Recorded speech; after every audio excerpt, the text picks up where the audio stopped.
Hello and welcome to Daytime, your place for scary stories straight from the horror forums of Reddit. Make sure to like and subscribe for more horror tales of things that go bumping the night. On tonight's episode, a woman gets a job for a ward when she starts to hear weird sounds coming from the nursery. So do you trust your babies with the hospital? Because there's a strange machine in the nursery.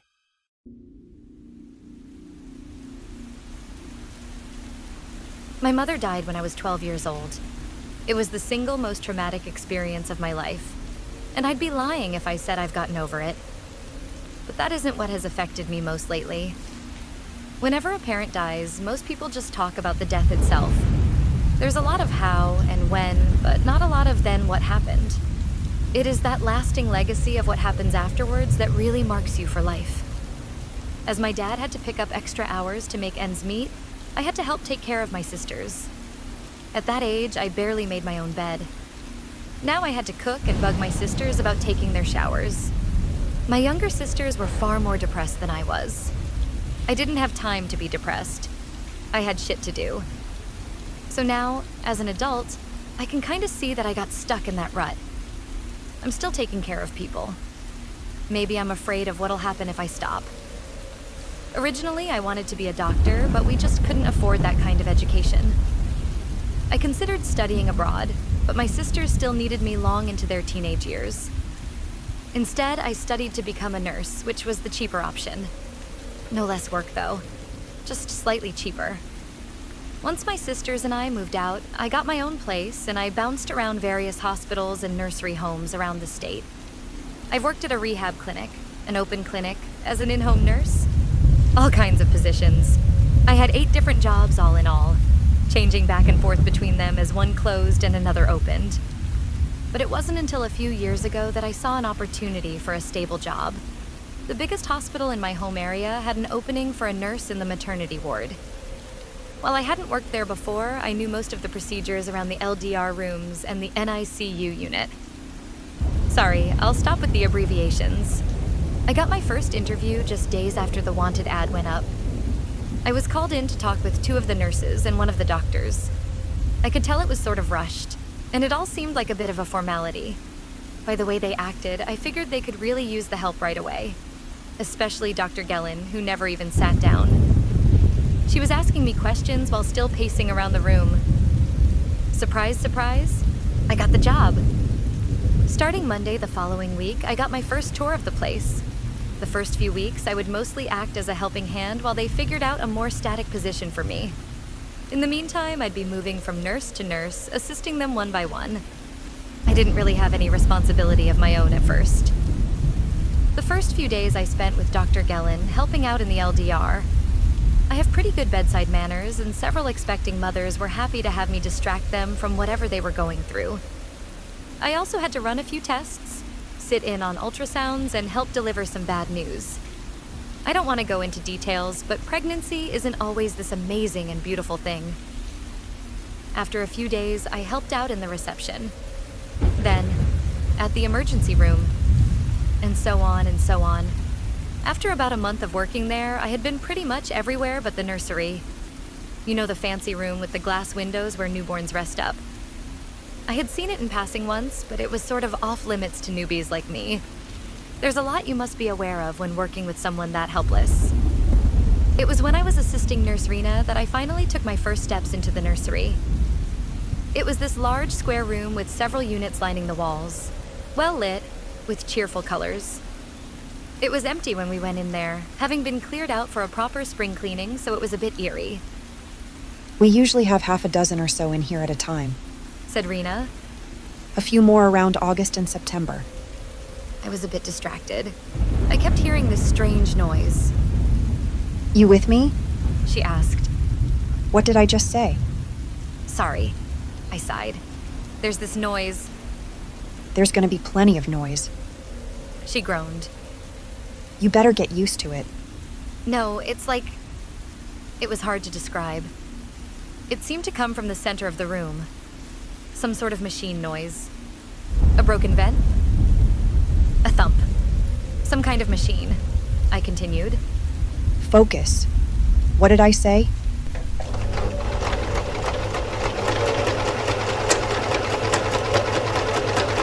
It was there, somewhere in the middle of the room, but what was it? Sorry, I smiled. One more time? As we left the room, the noise stayed in the back of my mind. It felt familiar somehow. But from where? The following days, things were getting busy. About half the patients we received had either some sort of condition or were oddly particular about their care. One woman had her partner sing-scream some kind of poem, for example. They had to be escorted out of the room. Another woman refused to have her baby without her favorite plant on the bedside table. Never seen a blue sunflower before. Never saw the kid either, for that matter. I was still assisting Rena in the nursery, and I got the opportunity to spend some time alone in that room. Even days later, the sound persisted. It was low, more like a hum, but it was definitely there. I thought it might be a heating issue, but I couldn't locate where it was coming from. I suspected the ceiling, but it had this strange echo to it that made it just as prominent near the floor. Strange. At one point, we had 5 kids in the nursery at the same time.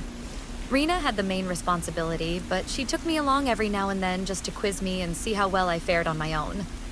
But now that there were little patients in there, she had no tolerance for mistakes or hesitation. One Friday night, as I was working the evening shift, I went into the nursery to roll out one of the children. Rena was already halfway down the hall, calling out to Dr. Gellin. So I had this short moment completely alone with all 5 kids. The lights were a bit dimmer, and at first I didn't notice anything. But after a few seconds, I could hear that sound again. But there was something else. As I looked around the room, I could see all the kids breathing in sync with the sound. Little chests heaving up and down.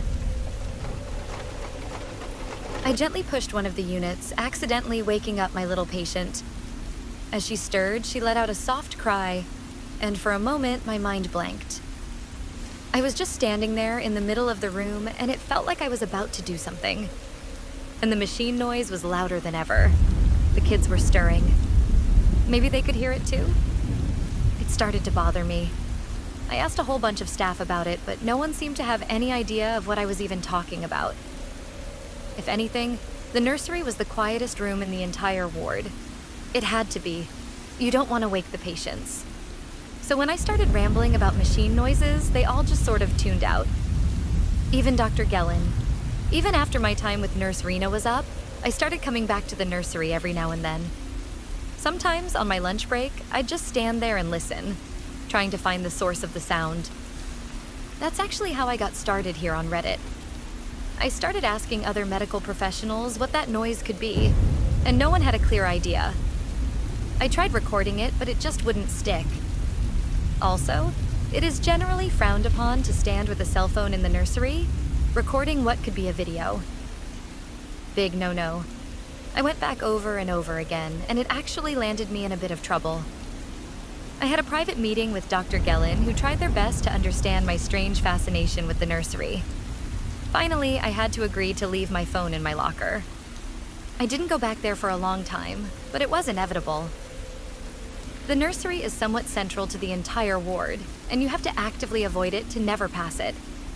One night, as I was passing the glass window, I stopped to listen. But that time, I had a good reason. There were 4 kids in there, and they were the first thing I heard. Not the strange machine noise. The kids were crying, but they were crying in unison. Short bursts of screams. It was rhythmic in a way. I stopped to listen, and my mind immediately returned to the noise. I was sure that if I stepped inside, I'd hear the noise again. The kids. They were screaming in unison with the sound. I could feel it. And that was just the start.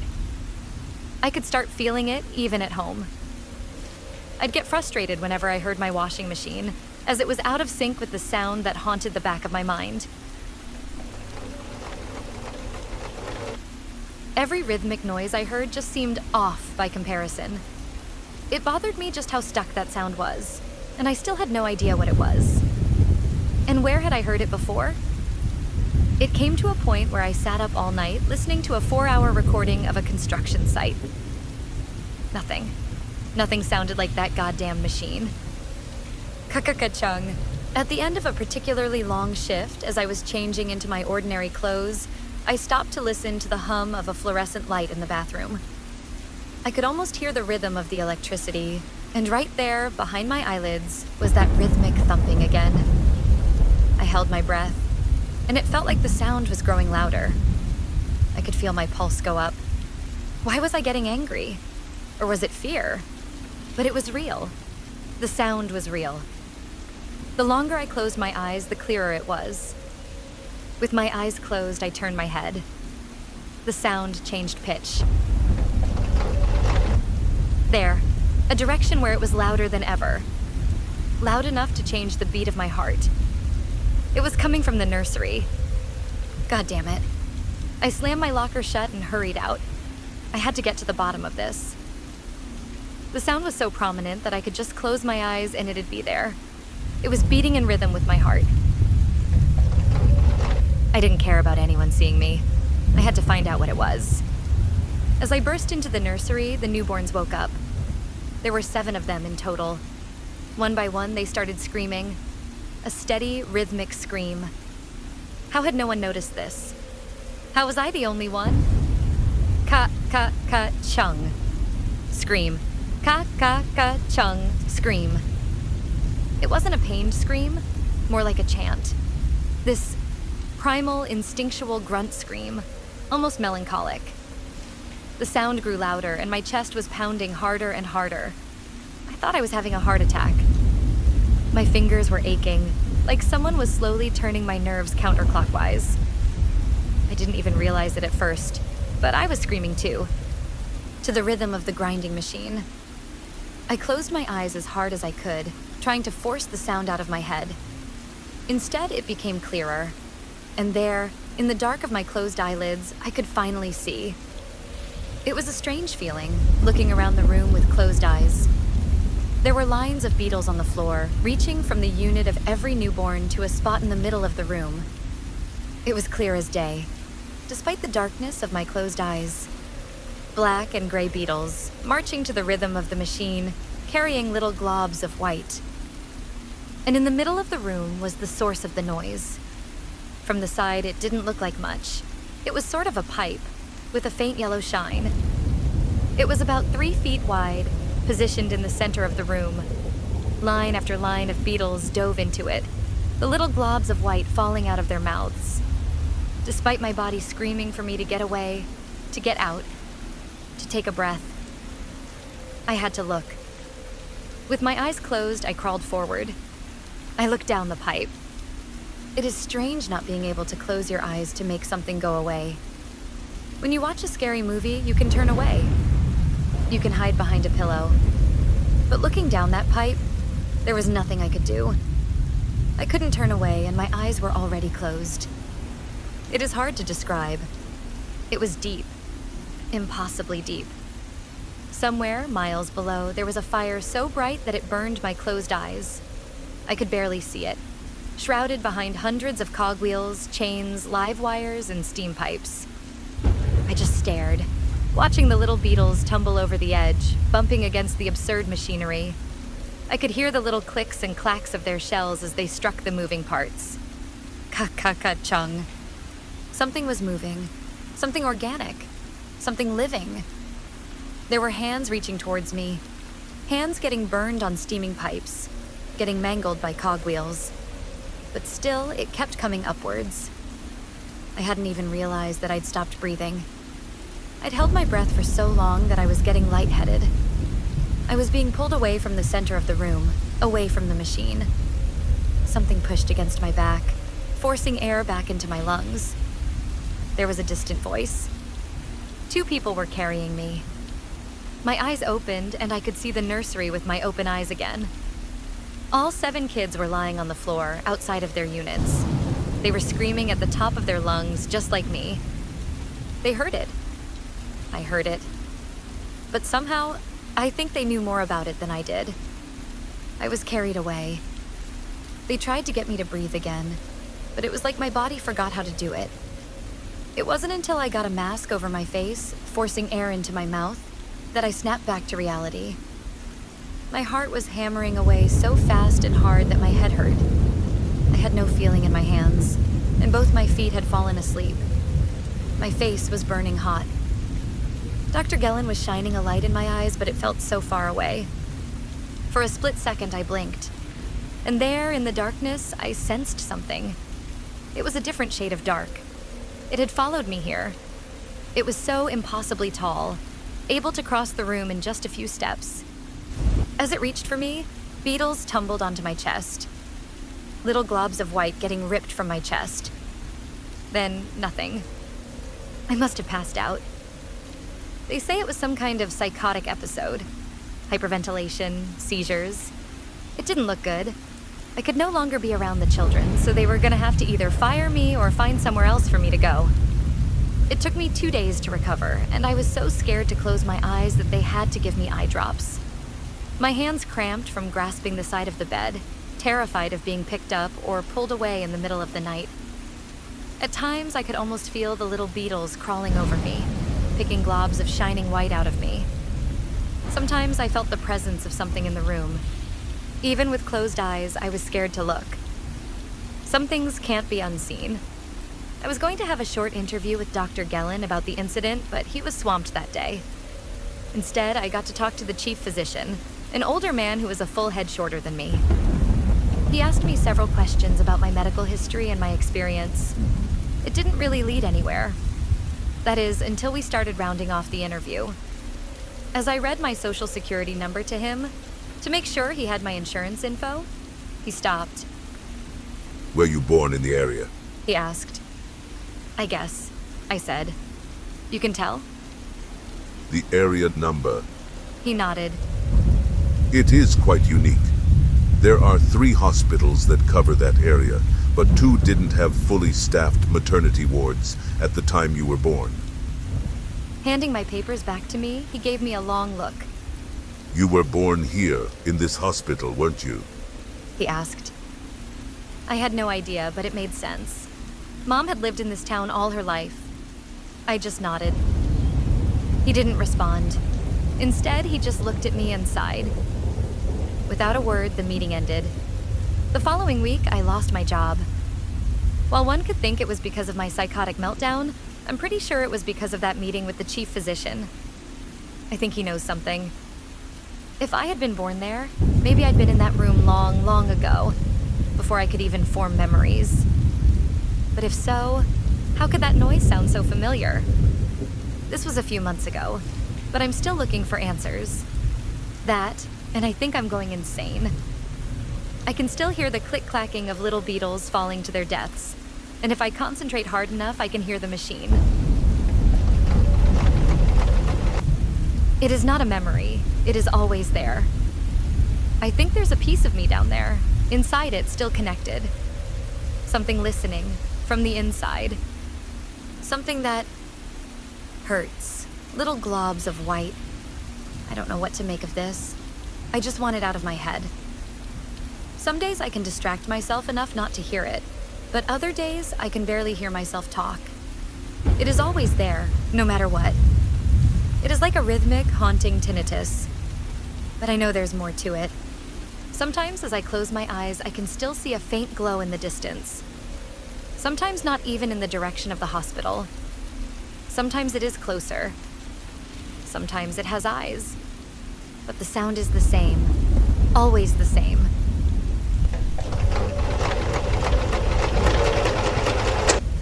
Hello and welcome to Daytime, your place for scary stories, straight from the horror forums of Reddit.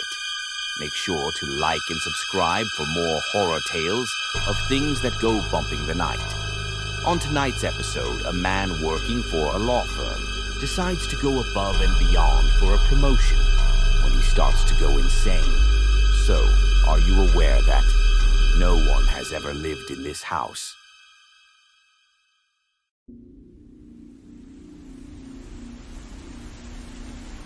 Back in 2017, I was about 6 months out of an internship with a local law firm.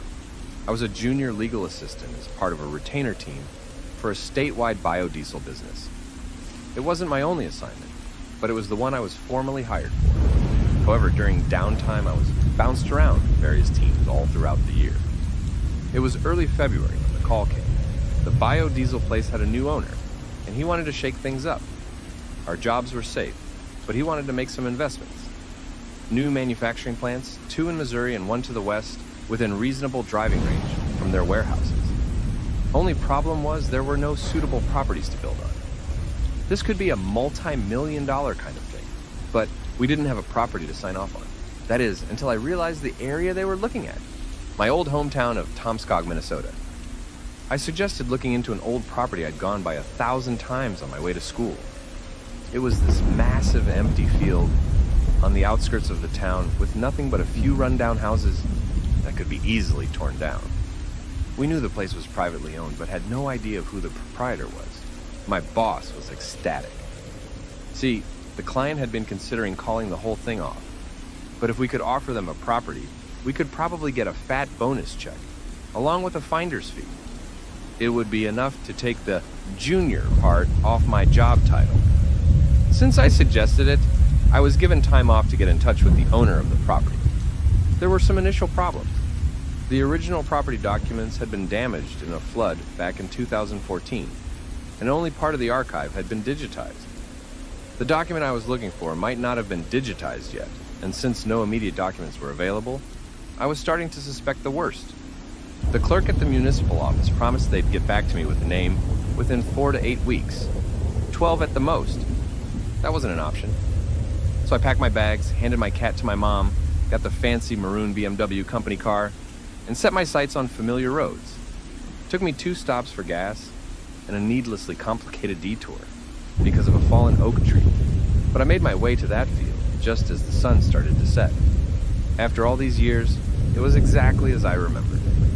One large empty property now covered in mud-stained February snow, a rundown barn at the edge of the property, and a small 1-story log cabin right next door.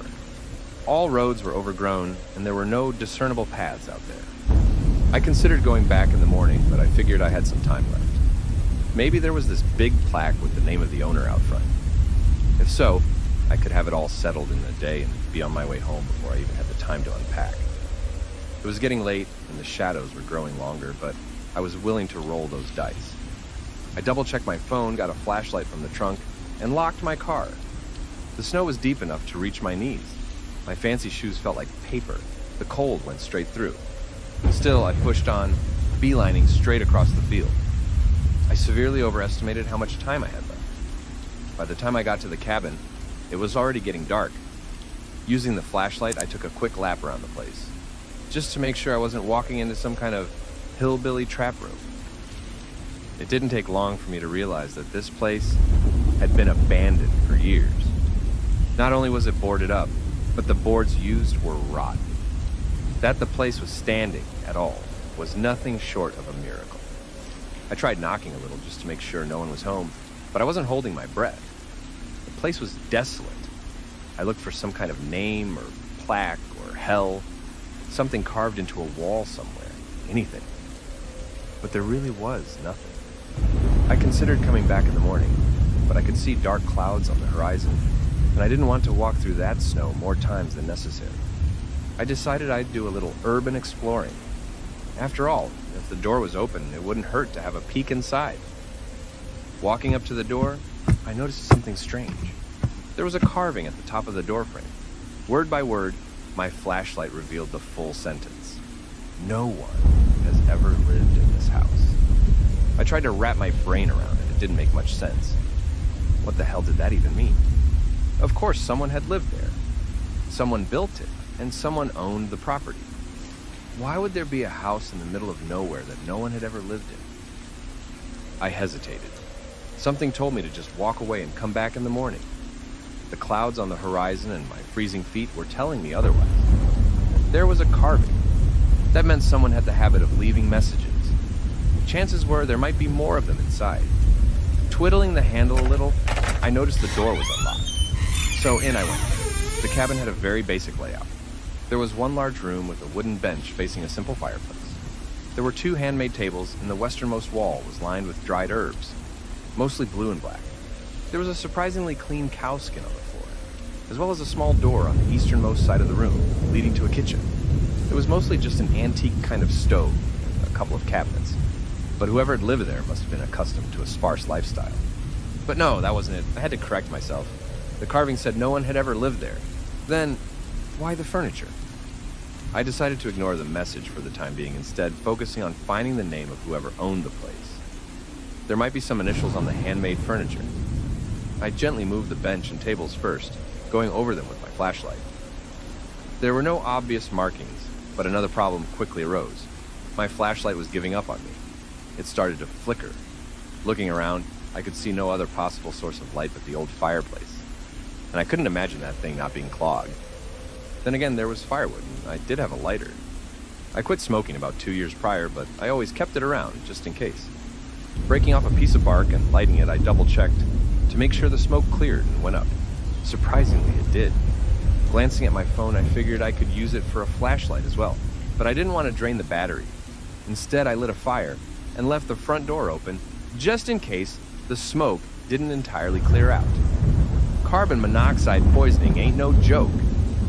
As the fire sputtered to life, I sat down to take a breather on the bench. It was a pretty cozy little cabin, the kind of place you'd stay in a night or two when going fishing. I could imagine my dad warming his hands by that fire. I lost him in 2010. That was the kind of place he'd always been most at home in. As I warmed my hands, watching my shadows grow longer, I could imagine him sitting next to me. I could almost hear him, and in that moment, my eyes drifted to a space right in front of the fireplace. A space where a small iron plate protected the floor. I don't know what drove me to look closer, but I realized there were no screws or nails keeping the plate down. So, with a quick touch of the fire poker, it came loose, revealing a sort of makeshift metal box. There were 4 items in total inside. A broken pocket watch, an empty hip flask, 3 spent shotgun shells, and a small journal. I went straight for the journal, checking for a name. It was getting darker outside, so I huddled around the fire. As snow began to tap against the wooden barricades, I had 2 choices: to steal this journal, or to read it by the fire as the storm raged on. It was my cold feet that decided for me. I took off my shoes and warmed them by the fire as I started to slowly read my way through the rough cursive text of the old journal. Not the kind of job I'd imagined I'd do at a law firm, but things never quite go the way you've planned. I opened the first page, hoping to find a name. Instead, I was greeted by a strange text. Journal written by. Then nothing. That was it. No name, just that. I turned the book over, back and forth. No name anywhere. I kept reading. The first page reads as follows. I once had name and creed, a couple of truths, thrown to the grave long before my end. Now I remain battered and empty. My history is unusual as my mind turns sun-bleached and distant. My heart burns of wrath, but I cannot recall as to why. I turned the page. I couldn't help but to be intrigued, if not for any other reason than to find the name of the author. This house is not my property, and to my recollection, no one has ever lived here. He proceeded to discuss at length the part of his history that he did remember. Growing up in Wisconsin, being the son of a shoemaker, little anecdotes of a long life. His first kiss, his first love, his first house. But the further along he tried to remember, the foggier it got. I was starting to think I might never find a name, but I wasn't sure why. At some point, the author recalled something happening. He couldn't explain what or why or where, but he could recall something upsetting his routine. Something came to him and it made him upset. He spoke about putting up barricades, keeping a loaded shotgun at the ready, and locking himself inside for days on end. It might have been here that I made my stand, he wrote. It could be. It should be. But I can't say that it was. He would go on to detail some sort of struggle, but he couldn't picture what it was against. The text was so strangely written. I could tell there were segments, as if written piece by piece, but it was impossible to tell just how much time had passed between them. Even in the journal, the author lamented on large segments of time randomly missing. I couldn't help but to consider the other items in the box, in particular the spent shotgun shells. The author proceeded to explain how he'd broken the pocket watch, as it had frustrated him. He was losing track of time. He might think 10 minutes had passed, only to realize the entire afternoon was gone. He broke his watch as a reminder that he couldn't trust himself anymore. Maybe I'll remember that, he wrote. Or will the watch unbreak itself? I was disrupted from my read by a sudden noise. Looking up, I could see the fire was dying out, but the sound actually came from my phone. Turns out, it was my automated time to go to bed alert. I'd been sitting there for 6 hours. That didn't make sense. I stood up, clutching the journal. There was nothing there. The cabin was empty, but I couldn't escape the sudden sense of dread. Like something awful had just happened, but I couldn't say exactly what. Looking down on the journal, I suddenly realized that I felt exactly as described by the author. I felt this unexplainable anxiousness, like that uneasy feeling you get when you feel that someone is watching you, only more palpable. Standing up with my back to the fireplace, I continued reading. He continued to explain how his flask was empty, but that he couldn't remember drinking from it. He detailed his plans to conceal a few items along with his journal for an entire day, just to see if he could remember to retrieve it. But not yet, he lamented. There are trespasses to deal with. This was where the spent shells came into play. The author revealed how he'd found a group of strange trespassers. He'd taken them all out with his shotgun.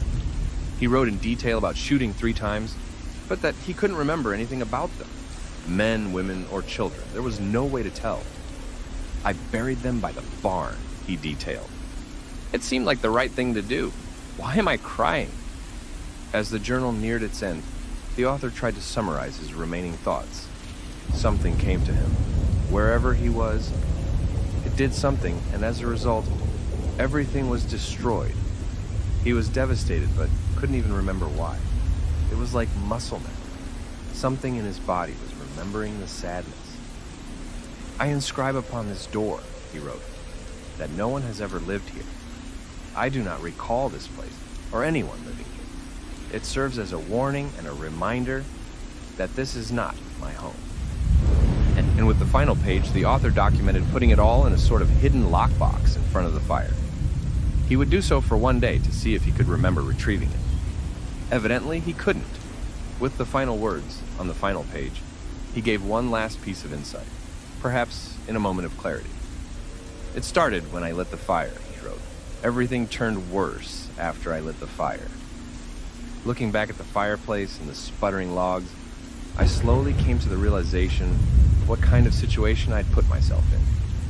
I had accidentally followed the footsteps of a man who used to be in that cabin. A man that might have owned it, but couldn't even remember it. Or who knows, maybe he was just passing by. I decided to take my chances and just leave. I brought the journal along, opened the door, and prepared to brave the weather. But something happened. Right then and there. Something made me stop. And I just stood there. I stood there long enough for my hands to turn blue, and I only snapped out of it when a snowflake hit my eye. I wasn't alone. There was something there, and it was doing something to me. I had rung the damn dinner bell. Thinking about it, it feels a bit like being eaten alive. Not physically, but the same feeling remains. This heedless consumption. Something taking an intimate part of what makes you into you and tearing it away. That's what I still remember. That's what it feels like. But it is hard to explain something I can't remember. It feels like a void in your mind, but you have this instinct to fill it with something bad. Like watching a scary movie and knowing something horrifying is about to pop up.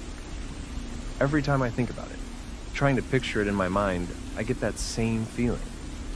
Sometimes my mind fills it as a sort of organic darkness, roughly shaped as a person. Other times it's just some guy. It changes whenever I look back at it because there's nothing there for me to remember, so my mind fills in the blanks. But who's to say that all those blanks are false? I turned around and realized I'd been exposed to this thing. It was doing something to me, and it was bad enough to make me run headfirst into the dark. Looking back at this, all I really remember feeling was that immense panic. A prey reflex, like trying to escape a wild animal. I ended up in the old barn, where I hid behind a mound of debris next to one of the collapsed walls. My fingers were freezing, but I was going to call for help no matter what. Only problem was, I couldn't remember the code to unlock the phone. I tried, but between my fingers being too cold to register, something unfathomable approaching from just around the corner, I decided it was better to hunker down and be quiet. Because while I can't remember anything about the physical features of it, I remember thinking it wasn't very perceptive for some reason. It passed me by, but I couldn't make any sounds without revealing my position. Calling for help was out of the question. Instead, I turned my attention back to the journal. My lock screen had a bright picture blurred in the background, allowing me to use it as a makeshift mini flashlight of sorts. For some reason, I wasn't afraid that the creature would spot me visually. Perhaps it didn't have eyes? I turned the pages back and forth, looking for a particular segment. There was something about the weapon the author had used to deal with the intruders that left me wondering, but I could barely make out anything in that journal.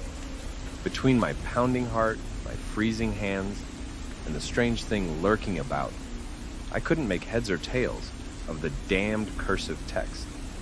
I can't remember what kind of sounds the creature made, but I can remember the sounds the environment made when it passed. I remember wood splintering as something climbed the walls. I remember creaking wood from a sudden weight coming down. I remember a door splintering as it was torn from its hinges. Finally, I found the page I was looking for. Just after talking about how he didn't know why he was sad about killing the intruders, the author wrote, "I threw the damn thing into the hayloft. I have not been able to retrieve it, as the memory of its shape eludes me." How does one recognize a weapon that one has no recollection of ever wielding? I waited for the entity to step outside before I made my way upstairs.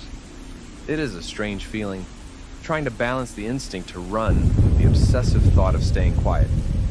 Every creaking floorboard sent shivers down my spine, curling my toes in anticipation of something running me down. But nothing happened. It didn't take long for me to find it. An old double-barreled hunting rifle. Looking over it, I saw that there was some sort of shell still loaded. Perhaps it had worked, perhaps not.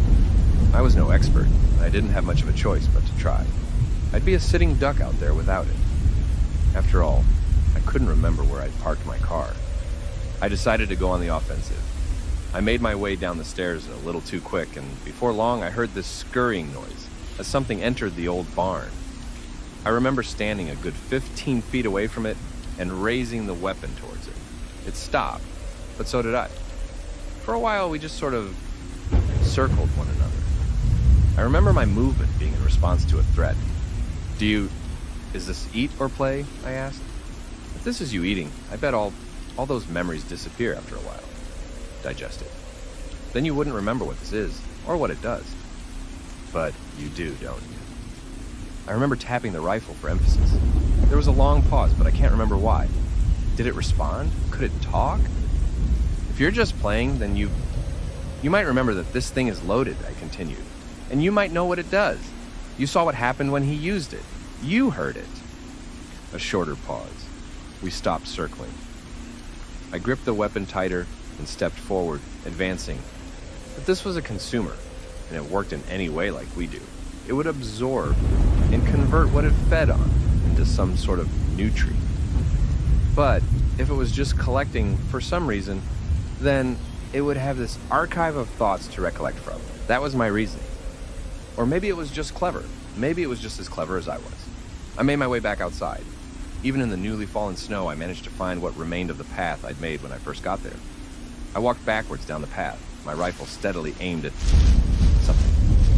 I didn't want to pull the trigger. If it misfired or I missed, I was dead. Just having the means of defending myself was enough to keep it away, for now. I think it had left some sort of toxin in me. Despite not being anywhere near me, I still felt the effects of it. I kept falling into this sort of fugue state, getting turned around and losing grip of where I was going and why. At one point, I was just standing there, gawking at the dark, as my rifle thumped to the ground. But there, in the dark, a memory surfaced. The same memory I'd felt back at that cabin. Thoughts of my dad taking me fishing. Back then, we'd worn rubber boots, and instead of snow, there was mud. It was still deep, and I had to walk the same way that I did in the snow. Maybe that's what triggered the memory to begin with. I tried to keep that image in my head. The anticipation as we gathered our bait. Learning how to tie a proper knot. getting the correct measurements for the distance between the hook, the weight, and the bobber. I could almost hear the spinning fishing line as the red and white bobber sailed across the lake. Just holding on to something I knew I couldn't forget was all I needed. It became this sort of bedrock, keeping me from completely losing my mind and focus. I could keep going, holding on to something I knew to be true. It was a backstop, keeping me from losing track. I grabbed the rifle and pressed on. As I did, I remember something rustling the nearby trees, retreating into the woods. By the time I made it back to my car, the toxin had completely taken hold of me. At that point, I had little to nothing to hold on to, but for a few cherished memories. I crawled into my car, locked all the doors, and tucked myself into a fetal position in the back seat, still clutching the rifle. My body didn't know how to react. I was hot, cold, wide awake, and deeply unconscious, all seemingly at random. I would lose my sense of object permanence, bobbing my head back and forth, completely forgetting what I was doing and what was even happening. At one point, something made the passenger door creak. Maybe someone tried to open it. Luckily, all doors were locked and I had the keys. I remember laying in the back of the car, raising the rifle. Then there was a pause, a long one. Something made me shake my head. It made me angry and afraid, very afraid. It left me with this sense of a rabbit being stared down by a pack of wolves. I had something it wanted, something it deeply valued. Again, this creature is just this nothingness. I can't recall what it looked like or if it was even a physical being. From context, I think it could talk. I think it said something to me that I didn't want to hear. To this day, when I think of it, my mind just conjures these otherworldly horrors. Teeth, skin, claws. But I didn't lower my rifle. Not for a second. I didn't try my luck and I didn't challenge fate. And by the time the sun rose, it was gone. And with it went the sweats, the confusion, and much of the memory voids. First thing I did was check the shotgun shell. Turns out it was already spent, empty. That leaves a lot of questions, uncomfortable ones. If that thing was just collecting, it would have known that I couldn't hurt it. If it knew that, why did it let me go? Did I trade it something? How would I even know? But if it was just feeding, then how did it know to stay away from the rifle? I have managed to put this story together piece by piece. Some of my memories are still a bit touch and go, but this is the most complete retelling I can make. I've tried to fill in as many blanks as I can, but it's hard. I kept the journal. I think I still have it somewhere. I showed it to my boss, but it was a weak comfort. The client eventually ended up choosing another site, leaving us in an awful position. Needless to say, that trip didn't get me promoted. That happened years later. Yeah, I still work there. Same firm. I get the feeling that this thing didn't just make people forget things. It made people be forgotten too. Despite all my efforts, not a single person I've met or talked to can remember anyone ever hearing anything about the people who used to live here. Even the cleric at the municipal office kept forgetting I'd even made the request to inquire about the land to begin with. That might have just been laziness, though. But I get this feeling that I'm missing something. Even though I've wrapped my head around most of this, and most of what happened out there, I often get the feeling that I lost something. In those moments, when everything in the world feels uncertain, half true, I look back at that day with my dad. I listen to the spinning of the fishing line. But here's the thing, Reddit. This is what bothers me. This is what made me want to post, to kind of save this for posterity. Like a journal of my own, hidden by my own fireplace. Lately, I can't remember what my dad's eyes look like. Am I just forgetting, or is something forgetting it for me? Hello and welcome to Daytime, your place for scary stories, straight from the horror forums of Reddit. Make sure to like and subscribe for more horror tales of things that go bumping the night. On tonight's episode, a man plays a game that he regrets he ever downloaded. So, by any means necessary, don't play Hatchet Man Cove.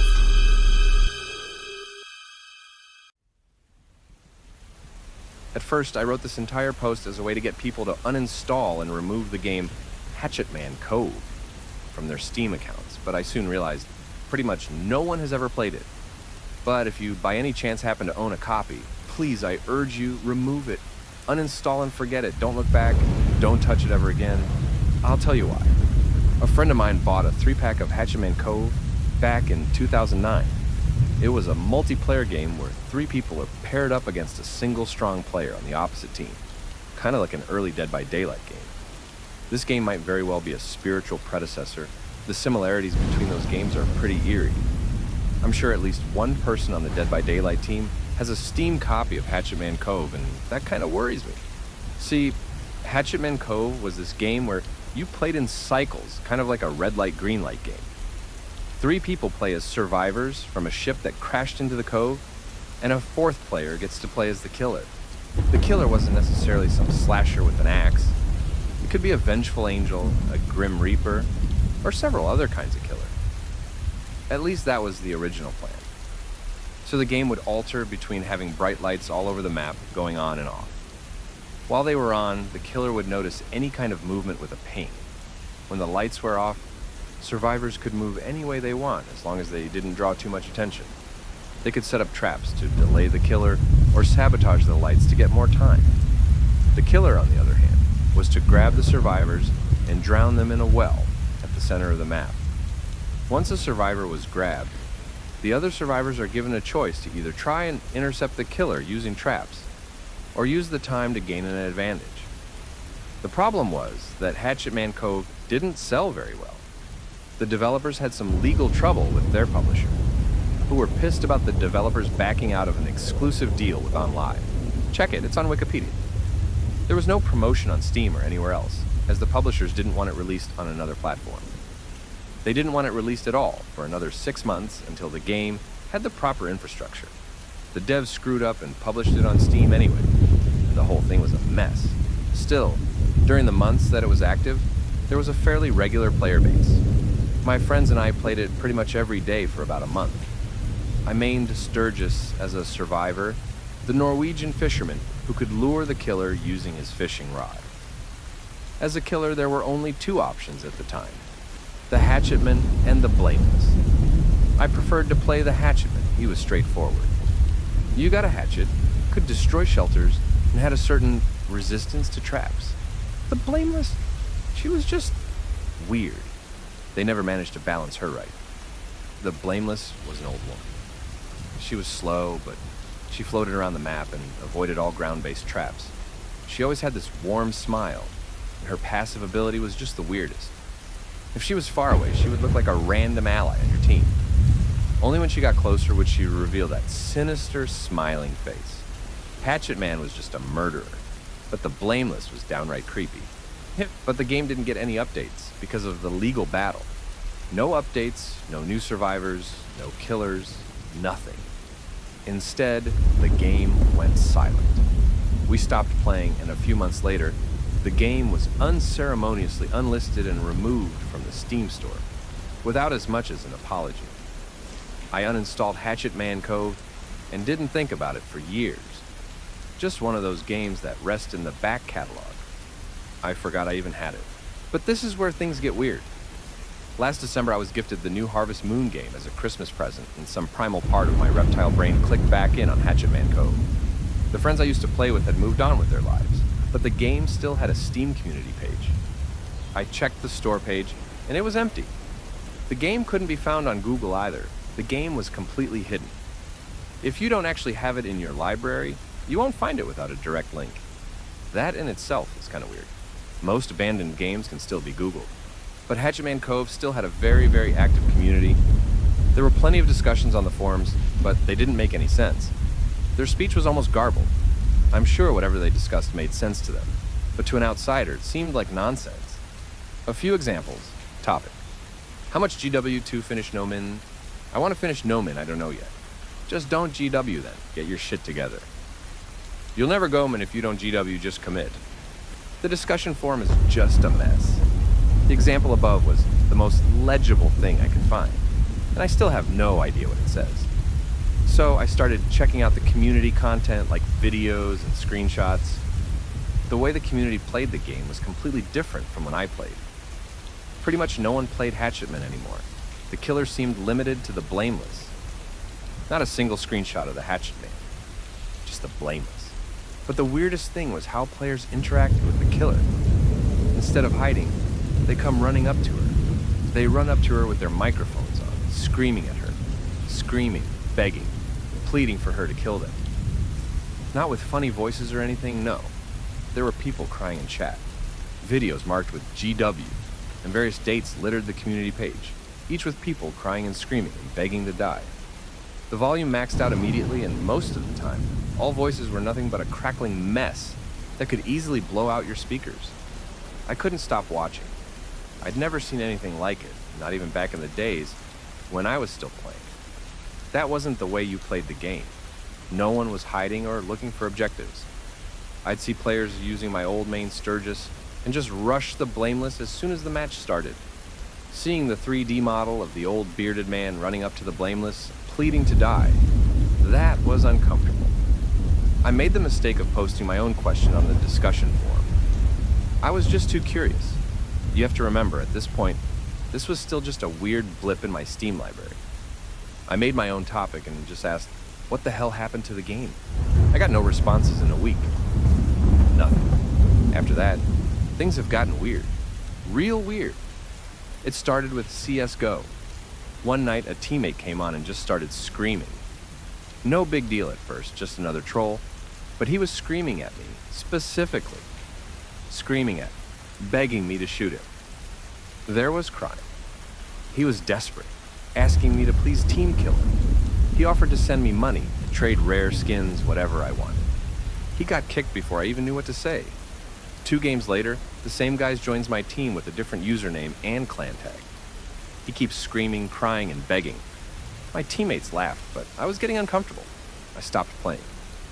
Hearing a grown man barely being able to breathe between sobs is just too much. That wasn't a prank, that was desperation. But it didn't stop there. From that point on, in several games, people started joining and begging me to kill them. It could be by text, in Steam, chat, by voice, whatever they could. Once in Fall Guys, there were 2 people with the usernames Kill Me and Kill Me Too. How? You can't even pick your own username in Fall Guys. They just stood there, waiting for me to push them over the edge. These colorful little blob people just made my stomach crawl, because I knew that whoever controlled them were sitting there, screaming in a complete panic behind the screen. It just kept going. In Red Dead Redemption 2, I used to have the setting to hear and be heard by everyone enabled, but I had to stop. Naked users came running at me while I was camping out at Strawberry, and I turned off all audio as soon as I saw them. I was shaking as I realized the mute setting didn't work, and I force closed my game. I swear for a few seconds after the executable had closed, I could still hear them. I threw my headphones across the room and walked away from the computer, just holding my head and quivering. I didn't know what to do. I could barely be at my computer. I went back to the Hatchetman Cove Steam forums and just started reporting people. I also reported all videos to YouTube, and I just flagged everything. I know I abused the report system, but things were getting out of hand. I was being harassed. So they took it down. Not just the forums or the videos, but everything. The entire Steam page. Gone, including the community page. I could still see the name Hatchetman Cove in my library at that point, but nothing showed up when I clicked it. YouTube and Steam probably didn't care much and didn't bother to do a review my reports. It was easier to just pull the plug.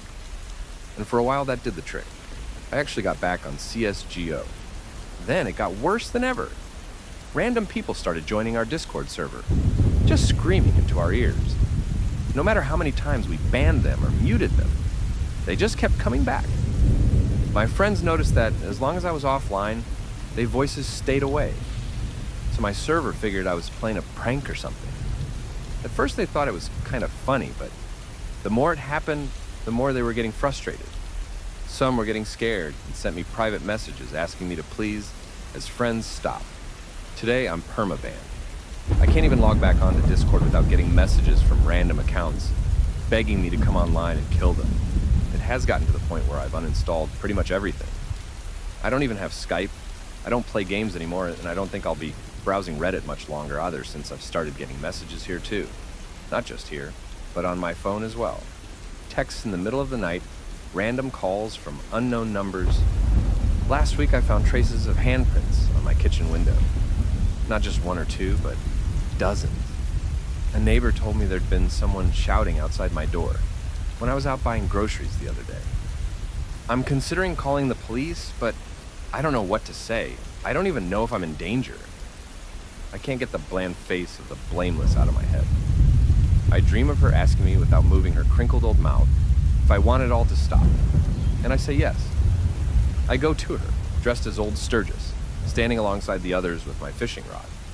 First, I ask her to end it all, but the others speak louder and she can't hear me. Then I ask again, trying to speak over the others. Soon, I find myself screaming. We all scream, louder and louder, begging, pleading, crying for her attention. We all want it to stop, and she refuses to oblige. Instead, she just smiles, holding some sort of beautiful secret behind her pixelated dead eyes. I don't know what it is, but I want it. I'm starting to understand, but at the same time, I'm disgusted. Please, stay away from Hatchet Man Cove. Hello and welcome to Daytime, your place for scary stories, straight from the horror forums of Reddit. Make sure to like and subscribe for more horror tales of things that go bumping the night. On tonight's episode, a man getting home late from work discovers a blank picture frame in his apartment. So, even though life is picture perfect, I still don't know how I got all the empty frames. I was having a good day at work. Not too much to do, just enough to make the time pass and keep me busy. I gave a work friend a ride home and had a long talk. Turns out we're both the youngest siblings in our families, which gave us a surprising amount of common ground. I got myself a chicken salad and drove home. I walked up the stairs to my apartment, and I opened the front door, and right there on the wall with all the smiling pictures of my friends and family was a blank picture frame. Empty.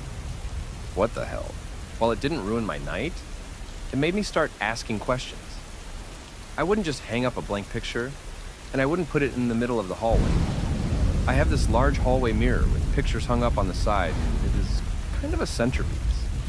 Still, I couldn't recall what would have been in that frame, and there was no photo that had slipped out. I wasn't planning on framing anything either, or if I did, I wouldn't hang the frame up before I'd put in the photo. I'd be lying if I said that it really bothered me. It was an oddity at most. For a second, I caught myself in the mirror looking anxious. Why was I letting this get to me? The weekend was just around the corner. I just gave myself a smile and took the frame down. The next day, I came home to another empty frame. Now, this was strange. It wasn't empty earlier that day, or I would have taken it down along with the other one. There would be no reason for me to only take down one frame. So what had happened between now and then that caused this frame to turn blank? And why couldn't I remember what was in that frame when I looked at it just the day before? This time, I caught myself looking bothered. The hallway mirror doesn't lie. It was time to figure this out, weekend be damned. I made two conclusions. The first was that if the frame had been emptied the day before, I would have taken it down. Hence, it must have turned empty between when I left from work and when I came home, about 9 hours in total.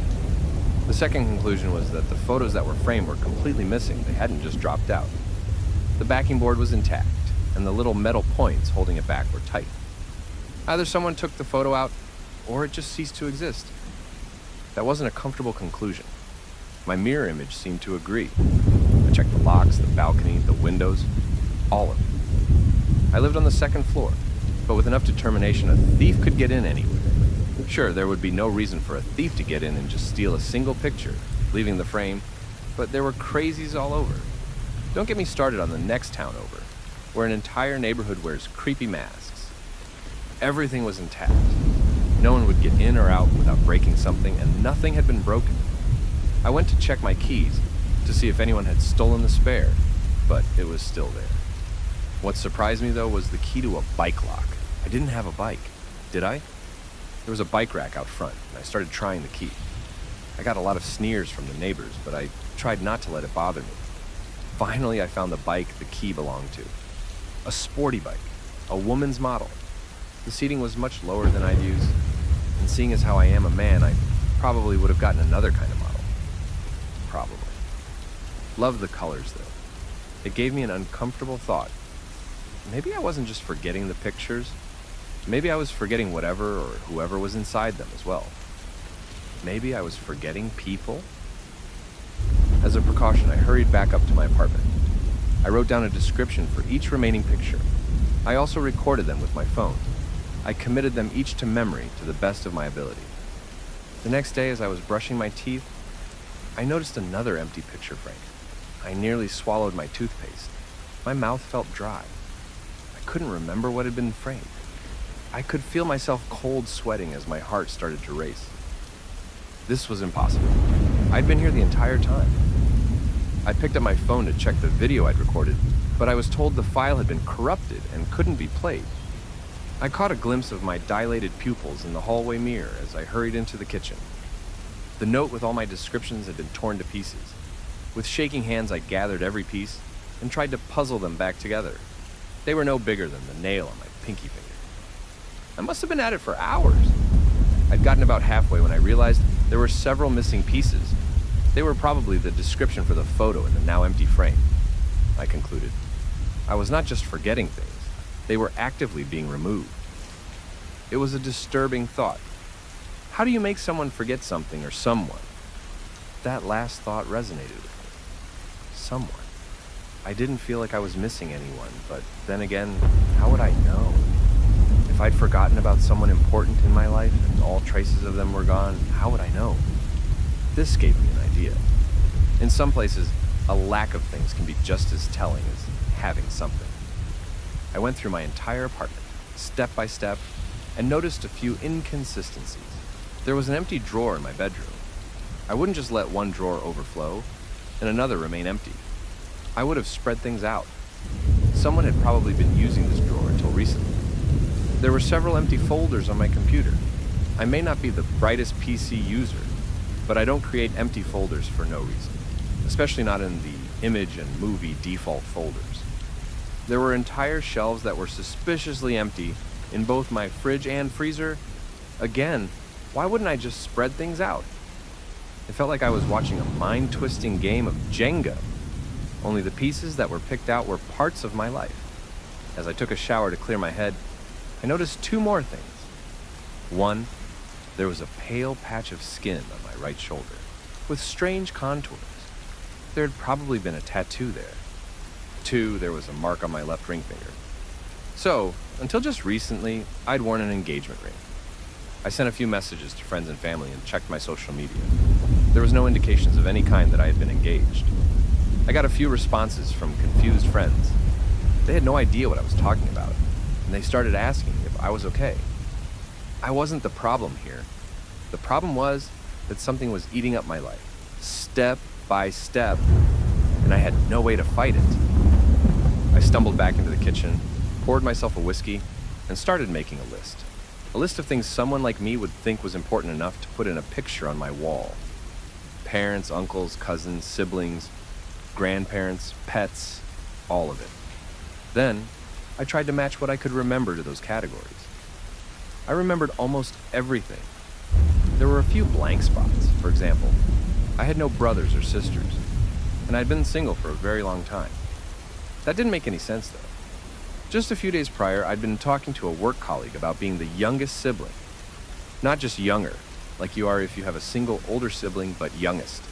That's what you are if you have more siblings than one. Plural. I couldn't remember having any brothers or sisters. I laid it all out. I had most probably completely forgotten about 2 siblings and a fiancé. I'll be the first to admit I didn't handle it very well. I called my mother after my 4th drink of whiskey, and I wasn't making much sense. She was worried.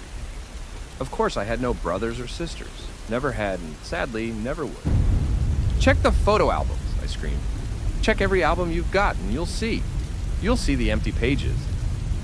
I sat down flat in the hallway with my 5th drink, having thrown my cell phone across the room. I stared at myself in the hallway mirror. I almost looked happy, despite feeling awful. That's what a good drink can do to you. It is like putting on a mask. I frowned as deep as I could, but it just looked like I was making a funny face. To be fair, the hallway mirror wasn't that great. It was slightly stretched, making you look a little thinner and taller than you really are. Kind of like a funhouse mirror. only to a lesser effect. I tried again to commit every photo to memory. My parents, my uncle, my grandparents, my cousin, standing in a field of those weird blue sunflowers.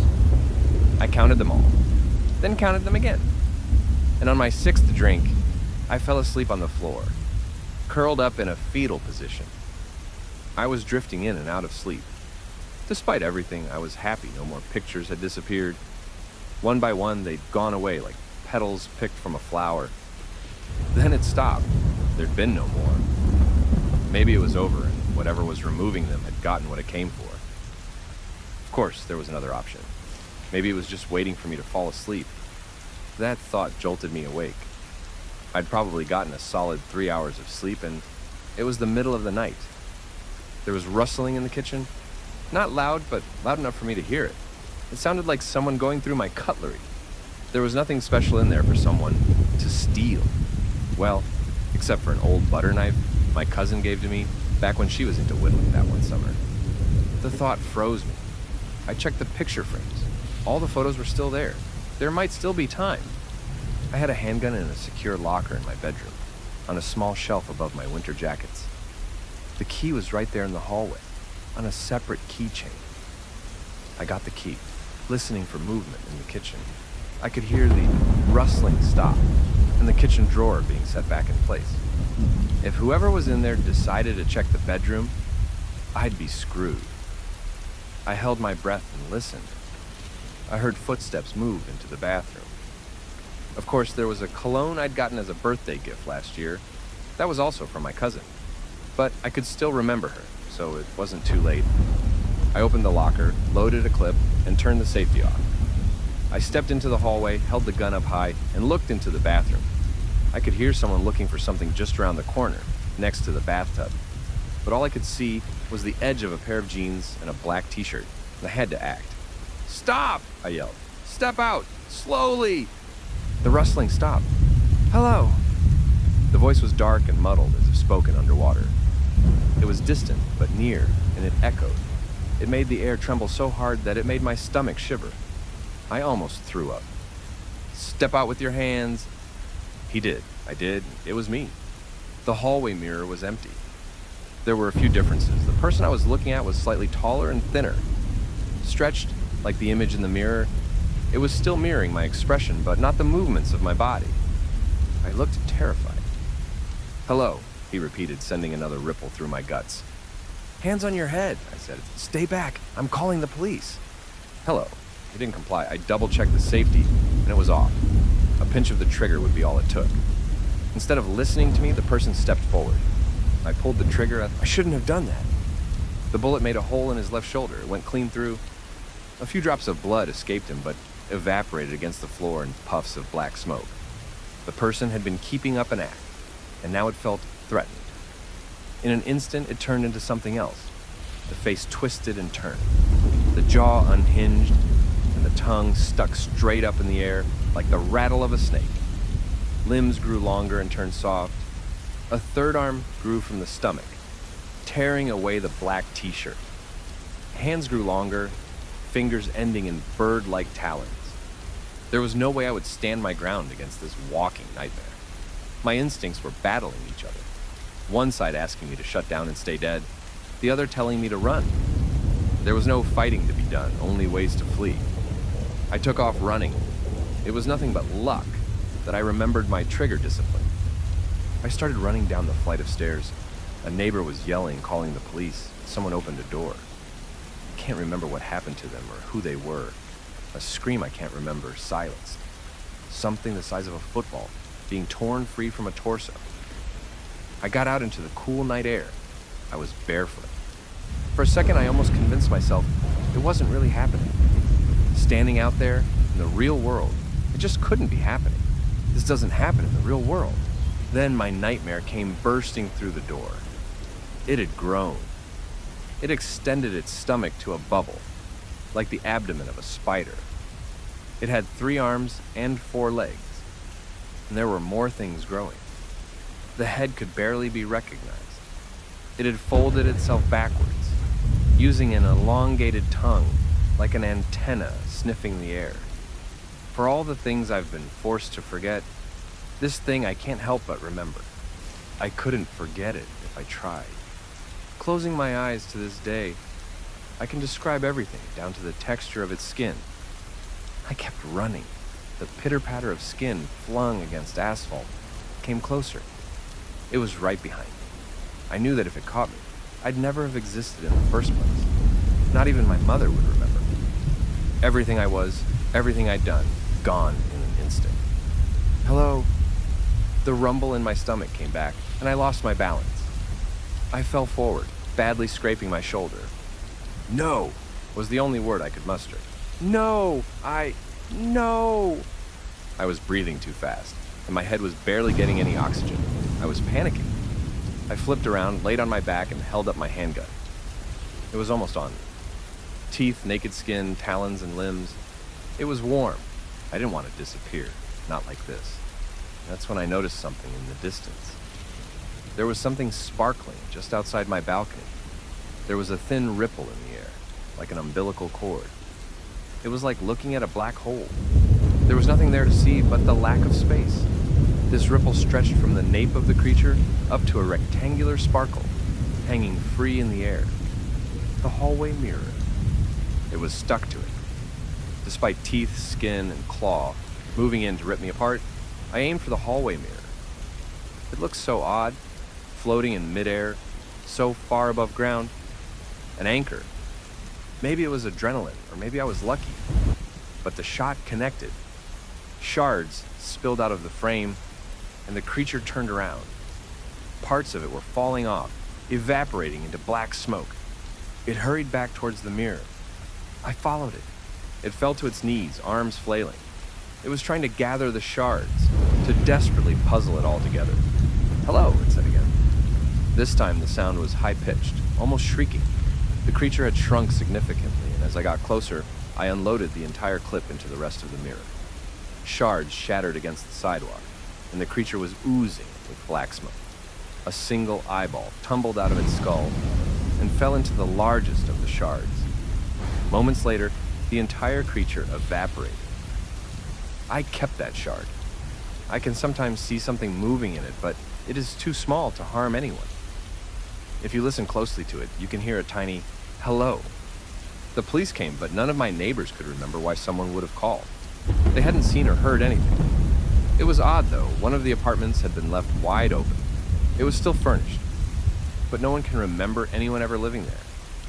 I'm guessing we forgot about the tenant, but that the creature didn't get the time to clean up the belongings. Looking back at this, I'm certain I had a brother. I think he lived in the outskirts of the city, and that he disappeared as he was out camping with his friends. I also think I had a sister. I'm certain she was the one who gave me the mirror to begin with. She was smart, studied in Europe for several years. She was blinded in an accident a few years ago. I haven't figured out when or how she disappeared. My fiancée was the last to disappear. Despite my best efforts, I haven't been able to figure out anything about her. She is a complete mystery to me. Trying to mourn her knots my stomach. I'm trying to imagine what we would have done together, what places we'd seen, or how long we'd been together, but I just can't. If I only had something to remember her by, something real, I could have made peace with it. There's just no closure. It feels odd to mourn something I can't know I had, but I do. It hurts.